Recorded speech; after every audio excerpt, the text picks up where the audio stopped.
and I am happy to be here. Does anyone here know any Latin? Real question, anyone? No? All right. I will teach you some today. Semper Fidelis. Semper Fidelis is the Marine Corps motto. It means always faithful. Today I would like to pay tribute to the United States Marine Corps and how it changed my life and taught me what honor, courage, and commitment mean.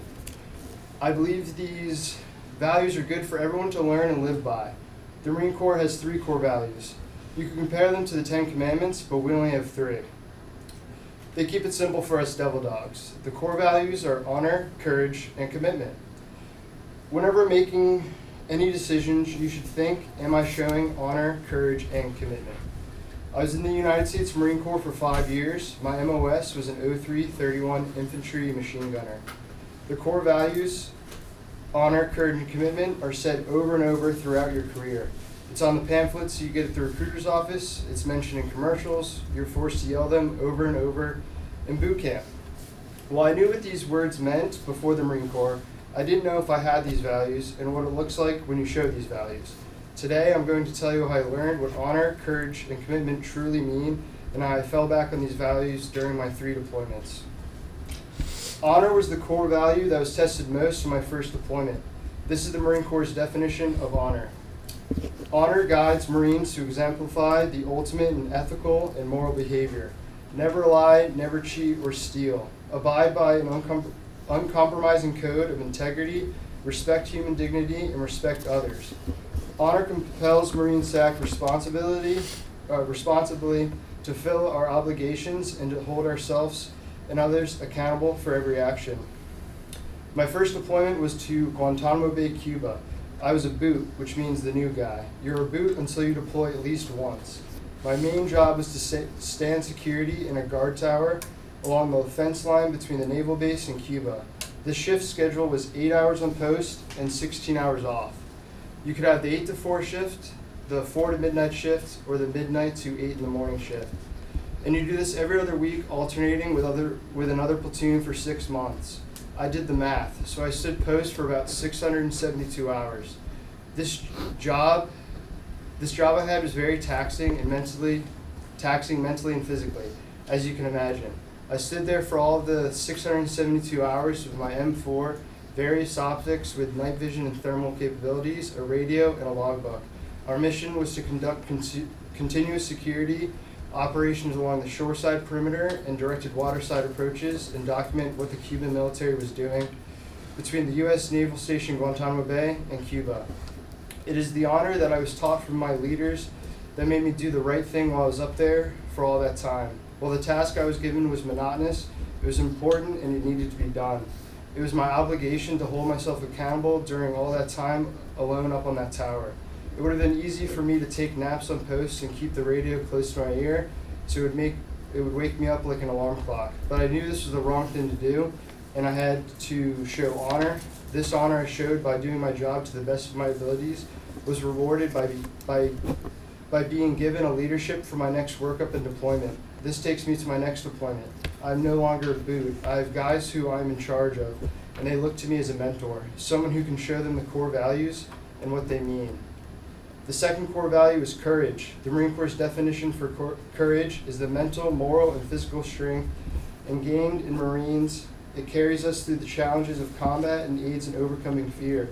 It is the inner strength that enables us to do what is right, to adhere to a higher standard of personal conduct, and to make decisions under stress and pressure. My second deployment was to Japan, and courage was a core value that I thought of a lot. This is my first deployment being in a leadership position. I believe courage is key to being a good leader because, as part of the definition says, is the inner strength that enables us to do what is right. This part of the definition makes me think of a leader I had back when I was a boot. He would say, "Hey O'Brien, if you're ever doing something and you have to check over your shoulders, you already told yourself, no, don't do it," by shaking your head. I would tell the guys I was in charge of this quote so they too would have the courage to do what is right even when no one was looking. The highlight of this deployment was being in charge of security on a boat for 30 days at sea. Courage was key for this mission because it was me and the 4 guys I was responsible doing the job. I had to be the one showing courage, doing the right thing while we were away from all our higher-up leadership. The mission was a success. The government contractors and the Navy guys who were on the boat were impressed on how my team showed professionalism and how we were all squared away.